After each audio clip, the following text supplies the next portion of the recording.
Hello there guys, it's Joey, and this video is going to be called Healing Witch, Unwanted or Abused Energy Exchange. So this is a requested video. I'm going to try and catch up with at least 2 other videos today, but if I don't make those 2, I definitely wanted to get this one done today because I'm up to my eyes and it's very busy with this time of year, nearly at Samhain, and my decorations aren't up yet, which is a testament to how busy I am. And a quick precursor to the video in answer to a couple of questions. One, yes, there will be more I Can't Witch Without.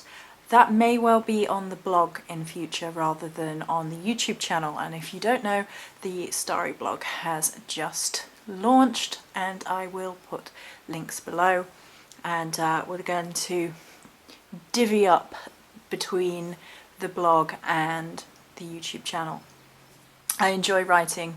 I feel good about presenting information in written form a lot of the time. I enjoy the videos as well, of course. We're still going to be doing videos and all that good stuff, but I'm just going to differentiate between the two.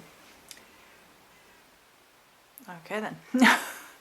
So this was a request about, I guess you can put it into sort of this psychic vampire category box, if you like, and I'm always very hesitant with these sorts of terminology because I think in the pagan community we can definitely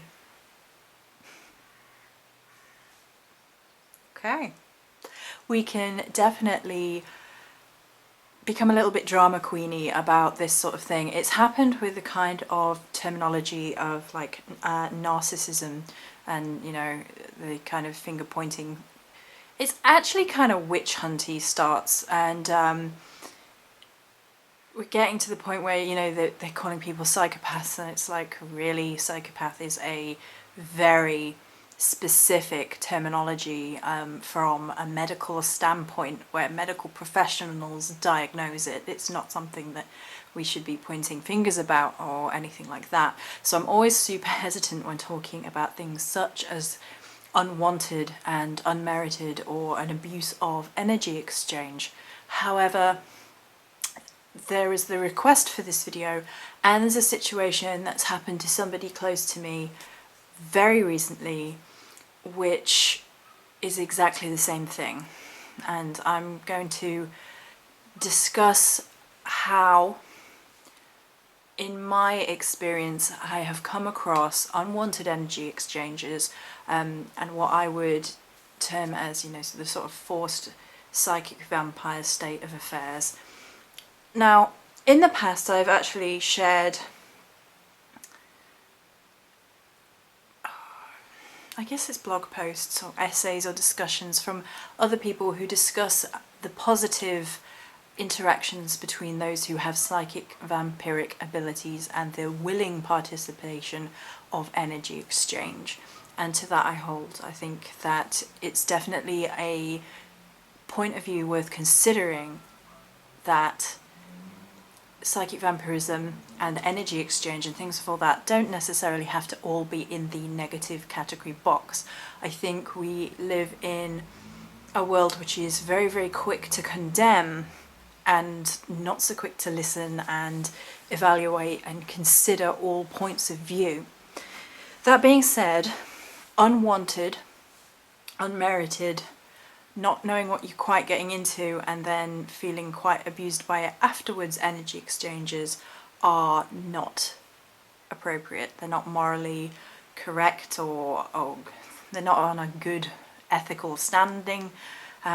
It's very much how I feel about it is this: if you would consider it abusive to do something in the physical sense, then why should it be okay in the energetic sense? And, you know, if a physical touch is not wanted or asked for, then an energy touch that is not asked for or wanted or welcome is the same thing, basically. It's the same unwanted, unmerited kind of abuse at that.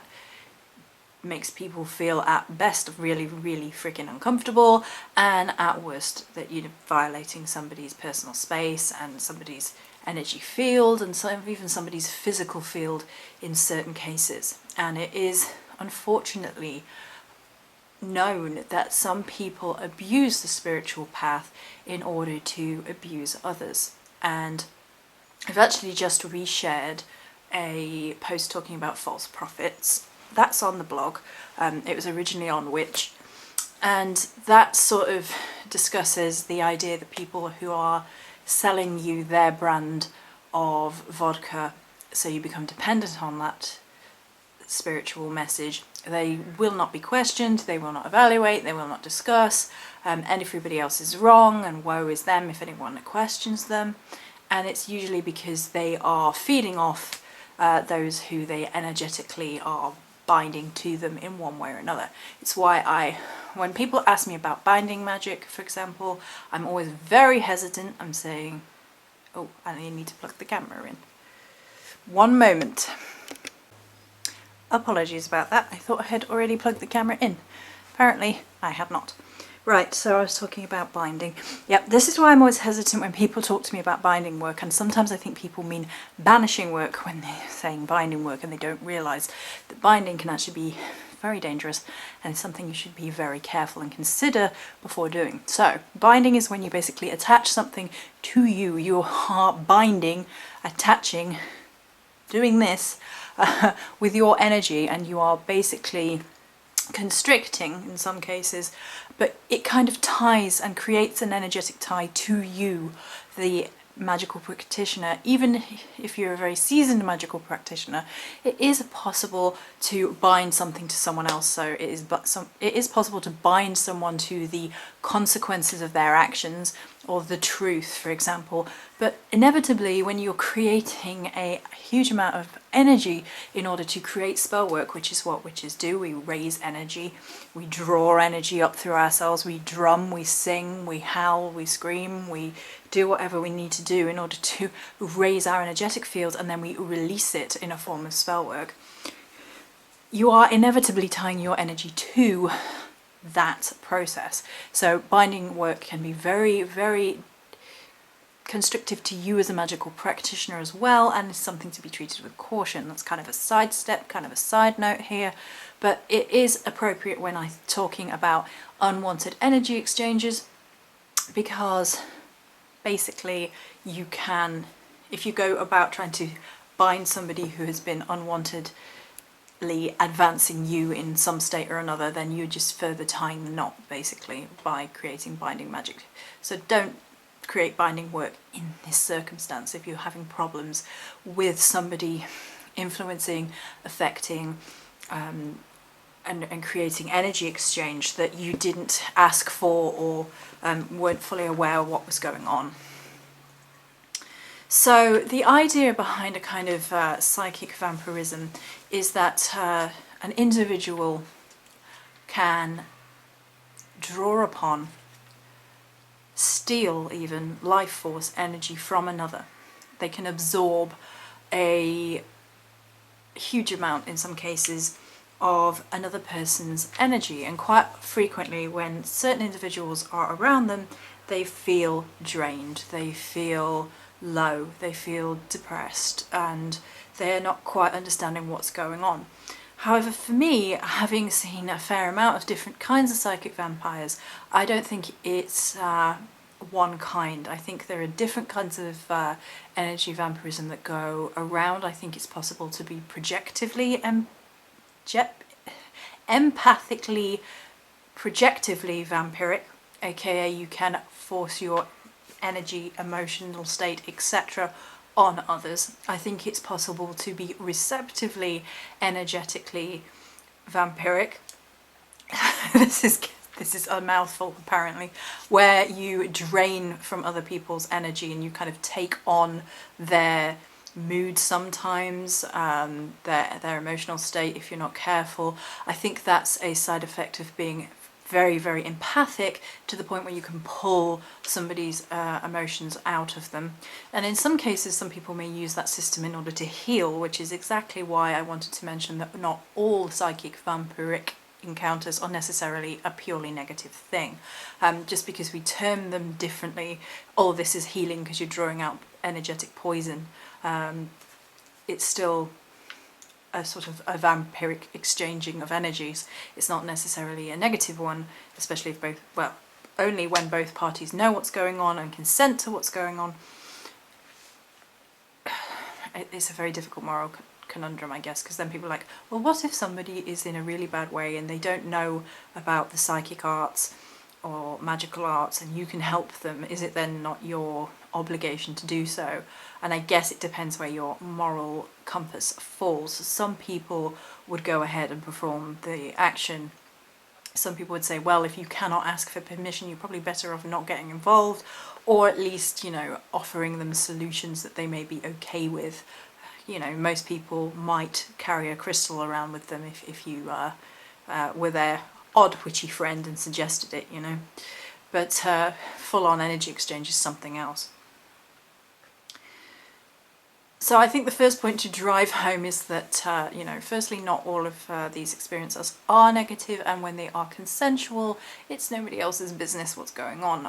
I know there are people who get involved with like-minded or similarly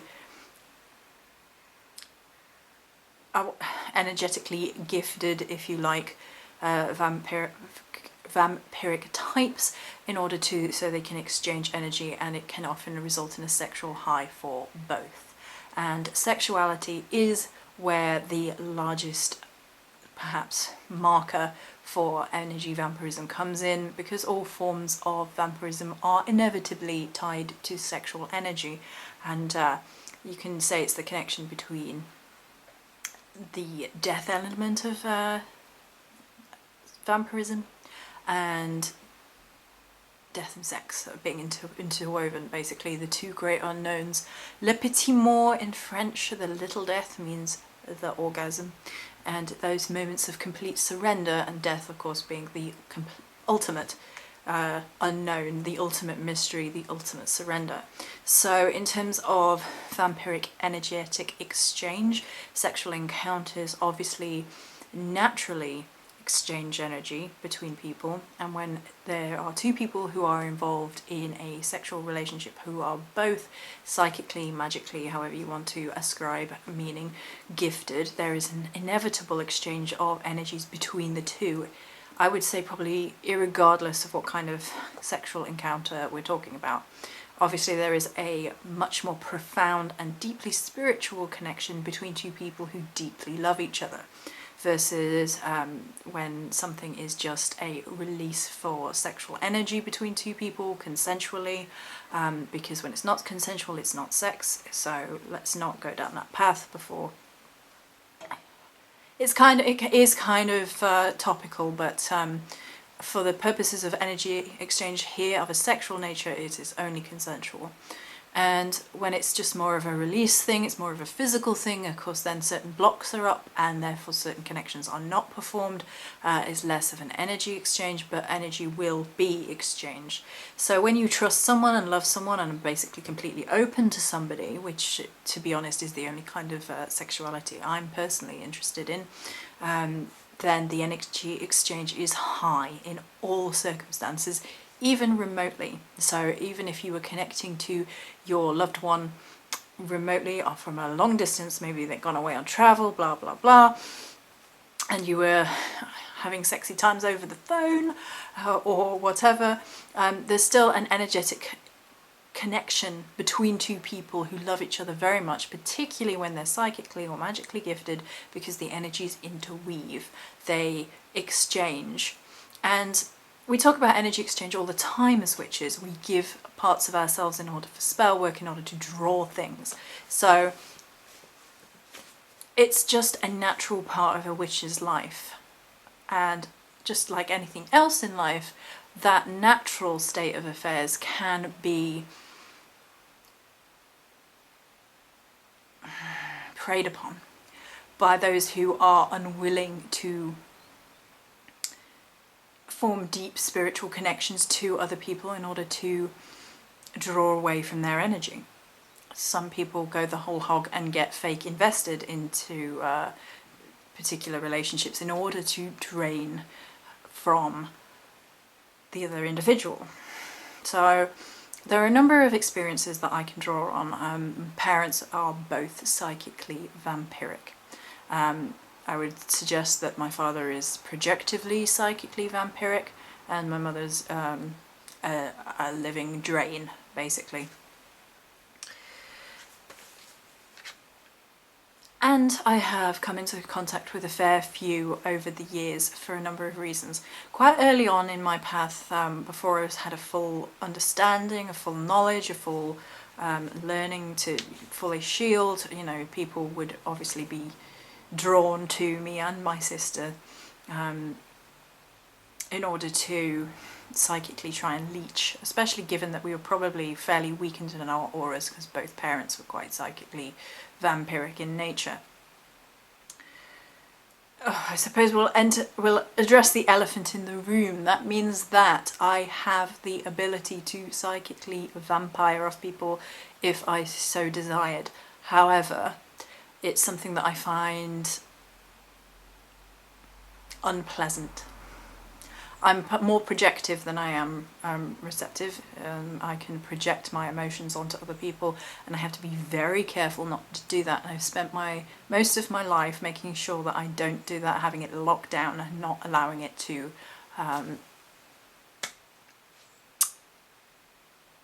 take a part in my psychic life. I don't like it. I don't like that aspect. It was a very negative upbringing, and therefore I don't wish to perpetuate that cycle. My sister is emotionally receptive, empathically receptive, so she can psychically sort of draw in, whereas I can psychically push out, if you like. And that is abilities that some might call vampiric, and some would say, oh, well, that's more of an empathic thing, and, you know, a rose by any other name, or a thorn by any other name. So it's something that I really dislike, but because I've been brought up around it, it's something that I've basically grown to know a fair amount about and have come into contact with other individuals. So another individual was actually nothing really to do with me, but he was to do with my sister, and he was psychically vampiric, and he was a drain, and he was draining on her abilities, he was draining on her power, he was unable to charge himself up energetically. That's a good point, okay? This is a very good point about certain types of psychic vampire, because I think there are many. I don't think there is one psychic vampire type at all. And he, for example, could not create his own energy sources. He could not build himself up. He was constantly attacking and feeding off someone else. Whereas both me and my sister have the perfect ability to create our own energetic fields. You know, we don't have any issue with that whatsoever. So that would be... I wonder if there is more of an in-depth study anywhere about the different kinds of psychic vampire, because I'm sure there are many, many, many versions, and like depending on, like, from the very slight end of things to the really dire end of things, and I think those that really can't. And another thought that occurs to me right now is it just that if you do not bother to fight these energetic tendencies within yourself, and you don't learn to create your energy source, and you just drain, then you never create your own energy source. Whereas if you're like, no, I don't want to drain off anyone else, I want to be my own person, I want to be my own witch, I want to be my own energetic source, and then you learn and you cope and you create, and you don't draw off other people. Or is it a projective versus a receptive thing? But then again, my sister's receptive and she creates her own energetic sources just fine. So, you know, it's one of these very interesting subjects which I don't think very often gets really dealt with properly, and it doesn't get investigated, and it doesn't get debated, and it doesn't get discussed really. So there you go. So that is one of the very first people who I noticed who formed a love attachment to my family member, in order to drain them psychically, and they were very invested, and they coupled it with other behaviours, such as he was an older man, 35 at the time, getting involved with 16-year-olds,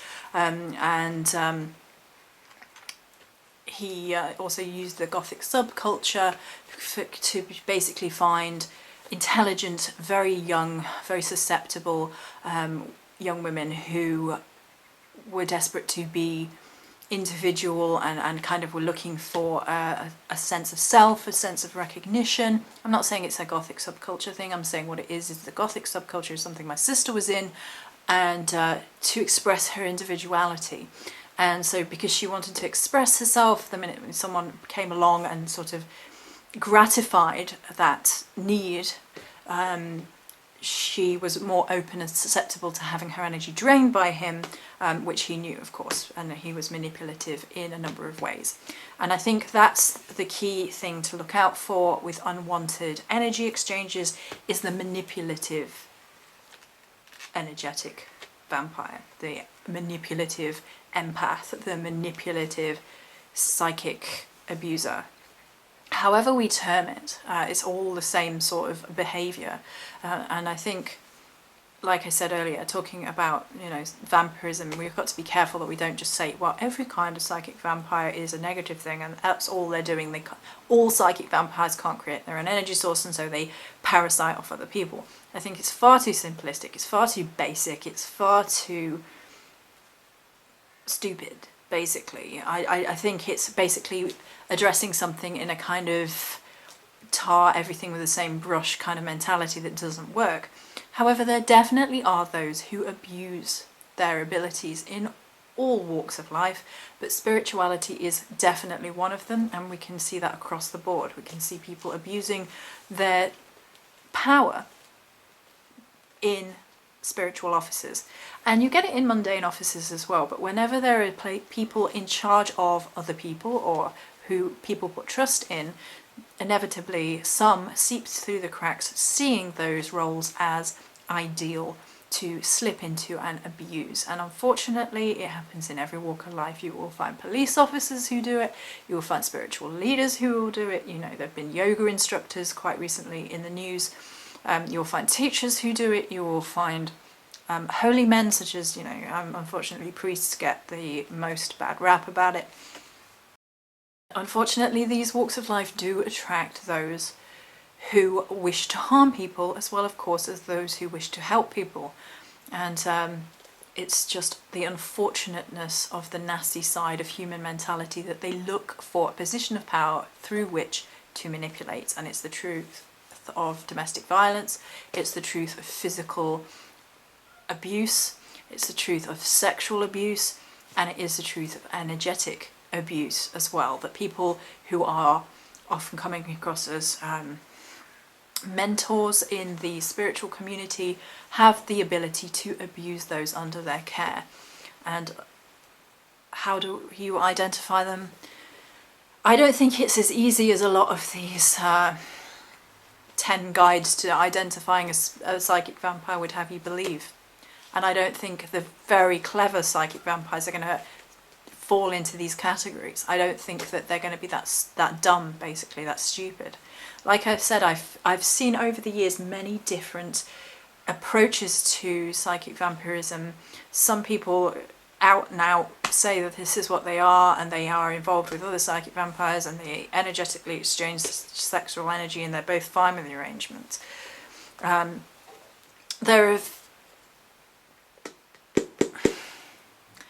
In recent times, there's a couple that have come to my attention. One was the request for this, which is nothing to do with me, so I will not be giving that out as information. But another one is what I call a kind of, I call it a spider psychic vampire. And that's just something I term it. That's just me giving it a name. But it tends to be females. It's not always females, but it tends to be. And they present themselves as damsels in distress. They appear fragile and they need a protective male to come and save them. And they often do not openly display any independence. They will frit away any personal responsibility for things they have achieved and say, oh, well, it was all due to this person. They helped me so much. I'm so grateful. And basically they seek to get their claws into usually a sexual partner. And the two become very, very dependent on each other very, very quickly to unhealthy degrees. And what's actually going on is the kind of spider psychic vampire is sort of weaving a web around the other individual. And she displays, usually she, not always, very strong dependence on him. Oh, you've changed my life. Oh, I need you. I'm so glad I found you. You know, and it's not just kind of falling crazy madly in love kind of thing. It just is, you know, no independent presentation, at least on the surface of it at all, and it's creating a codependence, and the other person, they then feed off them. They then get their energy hooks in and they feed off that energy of, they get dependent on the psychic vampire too, and it all gets weaved up in this nasty web, and inevitably they will drain that person dry, and then they move on to the next person, and that person will become more and more dependent on them. They will become more and more withdrawn from other forms of life, particularly independent forms of life, and it's not very nice, and I've seen it quite a few times and I really don't like it. It's my least favourite form of psychic vampirism that I've personally seen. So when there's the whole female acting like a damsel in distress, and men falling for all the lies that they inevitably use, and most people can see that they're lying, particularly women who've seen mind games before, and women usually the women around are like, you're blind because you're I can't think of a non-swear word way to put it, struck by the sexuality of the situation, and they're shaking their heads like, you're just doing all this stuff that you wouldn't normally do, and you're being led through hoops, and it all seems very dependent, and they don't hear it. Usually they get very dependent on the word, and their word ends up becoming kind of law to their kind of victim, but then on the surface of it she's all nice and nicely, oh well, oh well, oh well, and they usually have the most horrible energy, these kinds of psychic vampires as well, and they kind of almost infest the partner that they're with, and it's like you can almost sense that they've kind of claimed them. It's horrid. Yeah, so, and I call it spider because of the way like a spider weaves a web around the fly and drains it dry. It reminds me of that.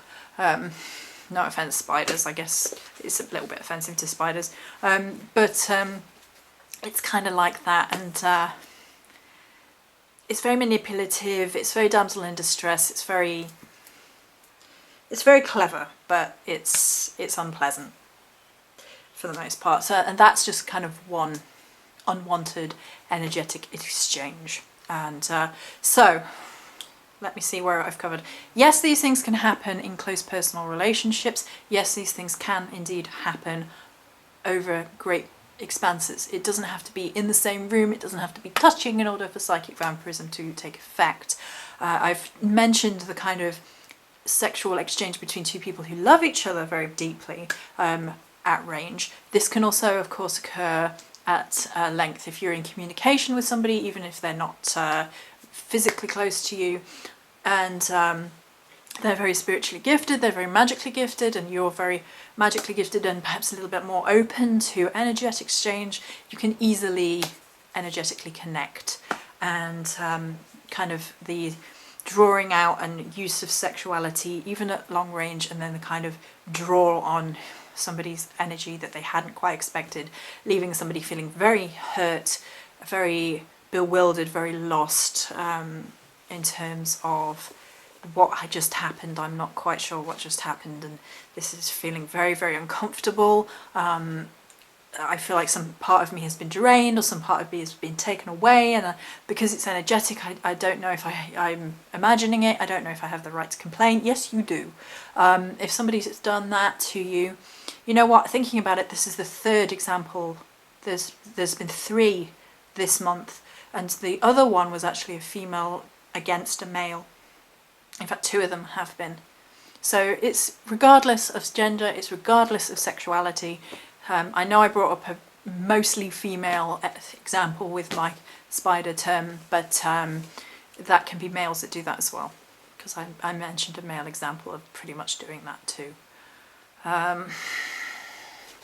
The spider energy doesn't tend to be overtly dominant though, and the guy that I mentioned tried to assert his dominance very overtly. So there are definitely all kinds. There are just so many kinds that I could probably sit here and categorise if I so wished, but we shan't, because the video is probably going to be long enough as it is. So if you feel that a certain situation has taken from you energetically and it's not something you were willingly participant in, there are then of course a number of things you can do. Now I am going to mention here that at some point all of us may be worried that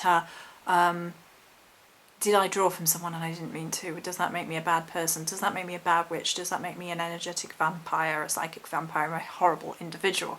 And I think, to be honest, if you've noticed that you have such abilities and you are seeking to proactively not do that, then I would say you're doing fine, because inevitably I would say most, if not all, witches and magical practitioners and psychic practitioners have the ability to basically psychic vampire in one form or another. I think basically a lot of us have the ability to project, and a lot of us have the ability to receive, pull energy, and it might be something that we term something else, you know, oh, I'm empathic, so I draw the emotions of everyone around me. It's not vampirism, how can you call it that?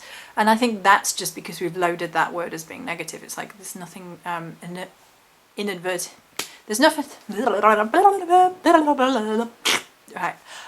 There's nothing overtly negative about those practices. It's when it's unwanted, unmerited, being forced on other people, and so forth, that the ethical and moral dilemma comes to the fore.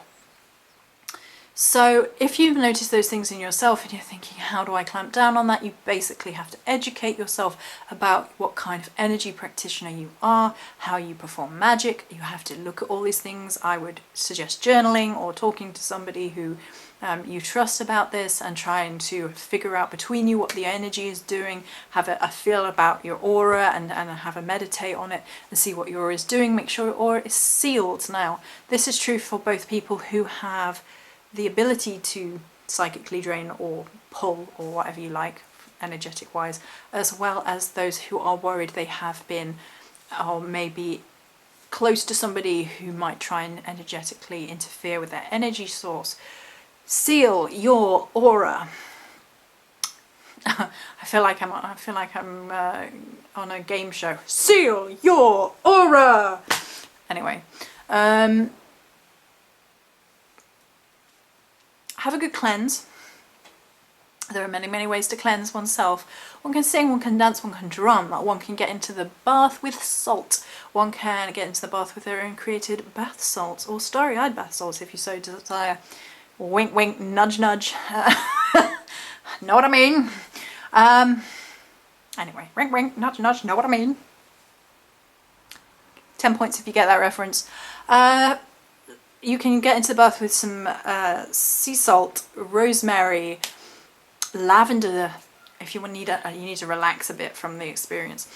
In particular, you know, it's good for a cleanse. Thyme, hyssop, agrimony, rue, all of these are really fabulous herbs to cleanse away negative magic and the after effects. And then after you've had a good cleanse, and perhaps even before you've had a good cleanse, if you can, stop having too much to do with the individual who has caused you harm. If it's somebody who you got involved with, perhaps long distance, perhaps not, and then they have energetically drained you in one form or another, you've had you've connected with them and you felt an energy exchange, and then they've clamped down and they've been very hostile to you, and suddenly you feel part of you is missing. Stop having anything to do with the individual who is harming you. It's a good step for people who have had all sorts of problems with people who are harming them. But on an energetic level, the first thing to do is cut the physical ties that amount to spiritual and psychic ties with an individual. I gave a couple of people this advice this month. In fact, it's more than that. It's more like 4 or 5 people this month. If somebody has said and basically treats you that you are not valuable to them, and you know they have said, well, you know, I'm trying to think what the other individual was said to by this woman. That was she might have been a spider. They kind of tend to flip out as well, by the way, and be really, really nasty and really, really harsh, and they can't deal with they can't seem to deal in an adult way with regards to any kind of separation and any kind of independence being reared. So if you're involved with a spider on any form and then you rear independence, they will get ugly with you. Name calling, threatening, all sorts. And that's what happened to somebody I spoke to earlier this month, and this girl was calling him every name under the sun and trying to demoralize him, trying to emotionally and spiritually abuse him. So cut all contact, cut all ties, don't send messages, don't be drawn back in, and just step away as much as you can. And that is, create a wall. Not like Trump. Create an energetic and communicative and even physical, if you can, but not actually bricks, wall, and do not have too much to do with that individual if you can. It's not always possible. Sometimes it's family members and you can't completely cut out, but you know, stop the communication where possible. Keep yourself out of their energy field directly if you can, as much as possible. Or if you cannot, you need to have a good cleanse, seal your aura, and be shielded for when you are going into interactions with these people. So I've talked about cleansing. You know, you get your bell out, get your songs on, get your singing. There's a moth in the room. Hi. Or is it another ladybird? It's big if it's a ladybird. Oh, it was a really big ladybird. Right, in case you don't know what's going on in my house today, just as a sidestep, there are literally hundreds of ladybirds outside and inside, apparently, my house. I can't keep them all out. They've been coming in all day. I may move the camera so you can see a few of them outside, because you can see some outside the window right now. But I went outside earlier and there were literally hundreds. I opened the front door to get an Amazon order, and the Amazon guy got ladybirded earlier, so there you go. Right, so I talked about different kinds of cleansing.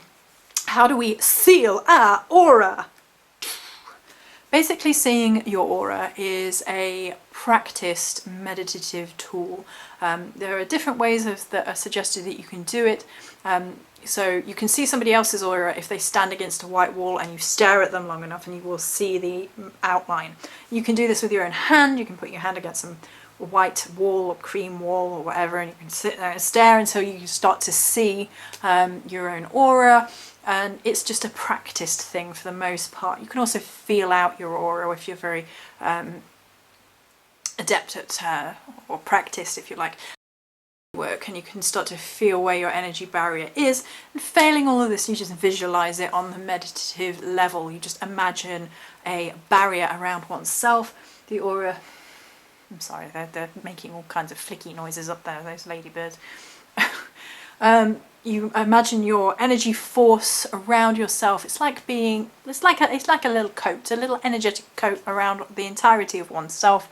Some people feel that it's connected to the chakras. Some people feel that that's a little bit too Eastern medicine, and draw back to just the aura and points of power and so on and so forth. However you so feel about it, it's all self-discovery and is part of the journey.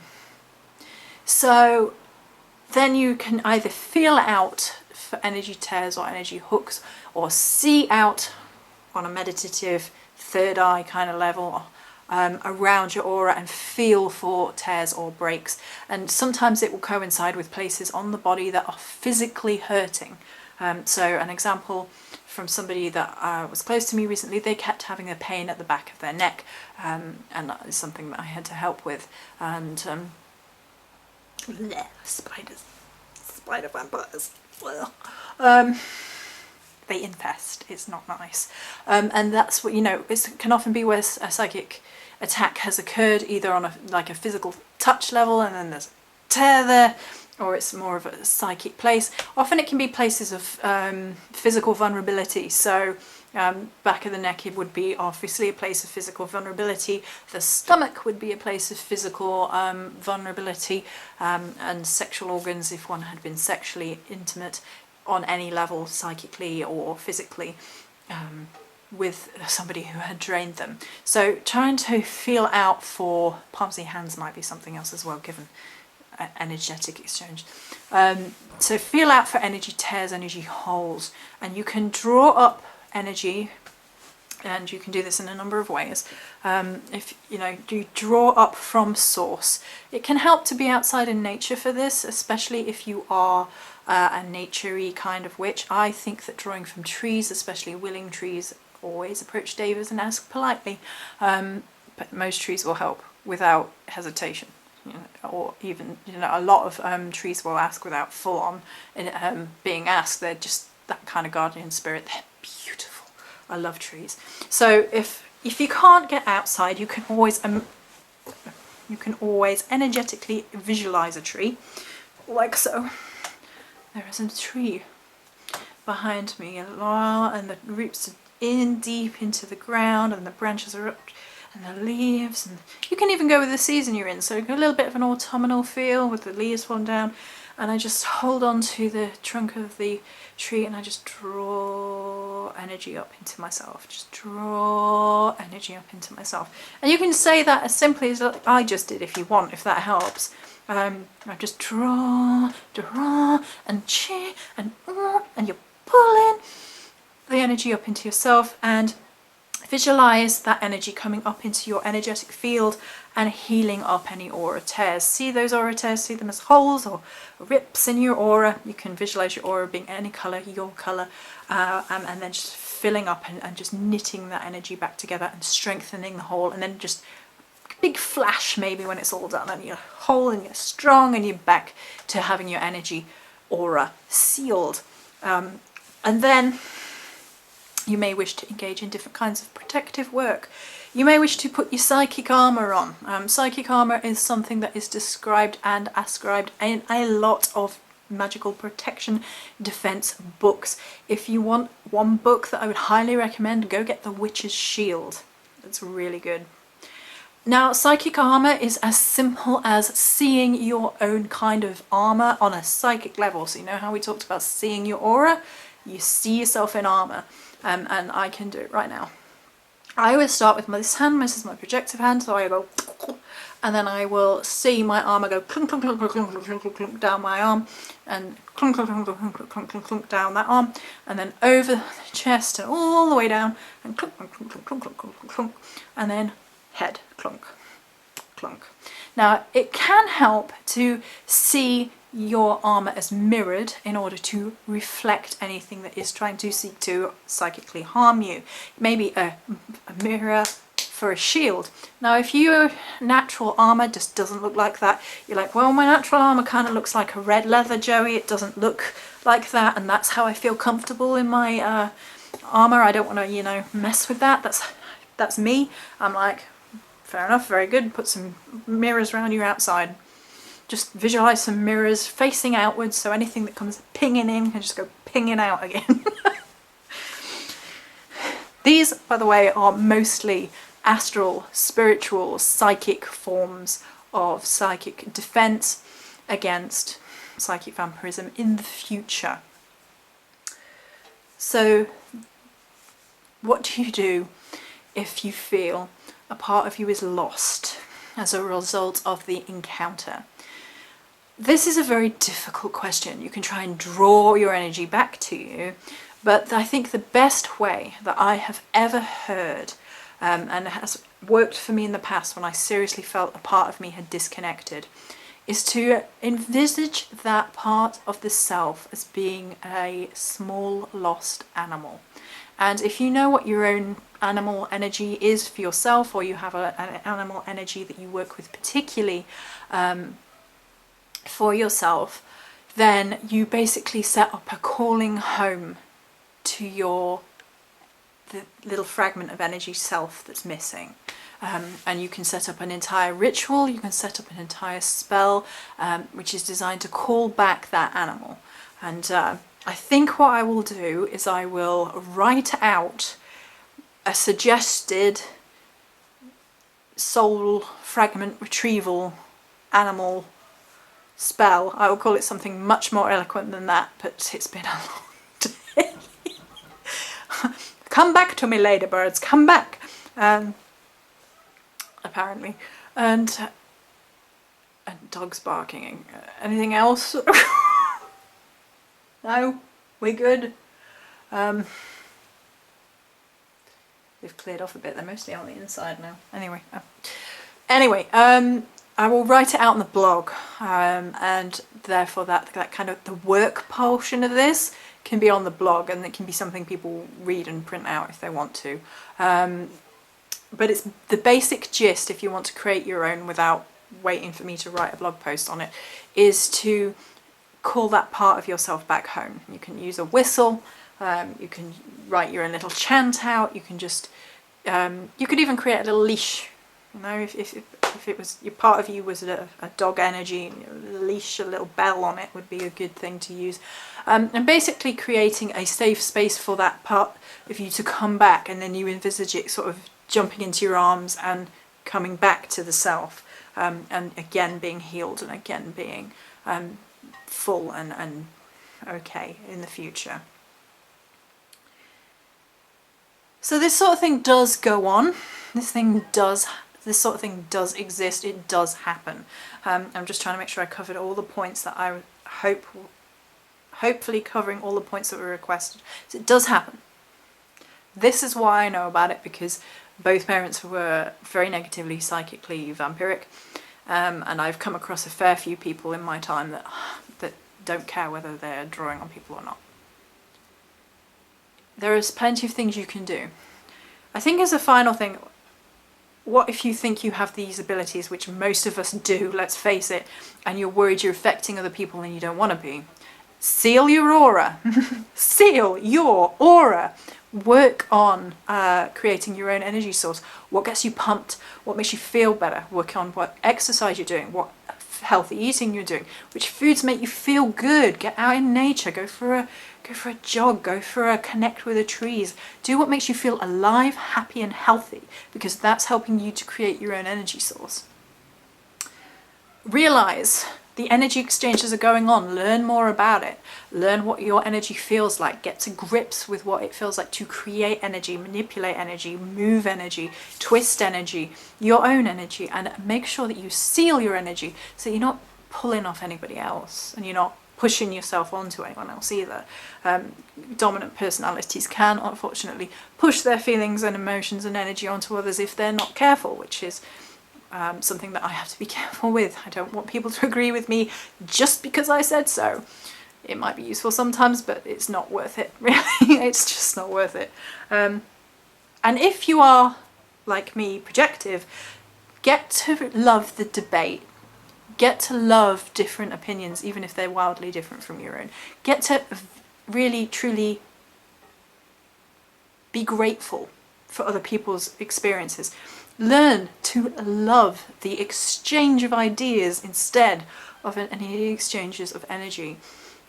Even word exchange, of course, is on some level an exchange of energy, but if that's it, that's the willing participants chattering, and that's it, then that's fine, So get to really enjoy and be riveted by other people's opinions, even if they're completely different from your own. And that way you are accepting them as a human being, as a valuable human person, spiritual person who has their own whims and rights and feelings, and they're entitled to all of that. And respect their space. Don't get all up in somebody's space. Respect energy boundaries, and so on and so forth. And just make sure you keep your energy sealed into you when you're interacting with other individuals, especially emotional individuals who may be at higher risk of people who could energetically harm them, basically, because when you're very emotional and sad is when you're most vulnerable, because your shields are less tight and your energy's less sealed and things of that nature. Okay, if there are any more questions about this, pop them down below. I hope... Alright, ladybugs, calm down. I hope I've... I know, I'm sorry, I'm completely distracted by them. There are hundreds of them. I'll see if I can... You know what, let's finish the video up and I'll... Hi! I will see if we can capture any of them on camera, because people will think I'm nuts. Alright. You see them? There's two. There's another one up there. There. Hi! God, grief.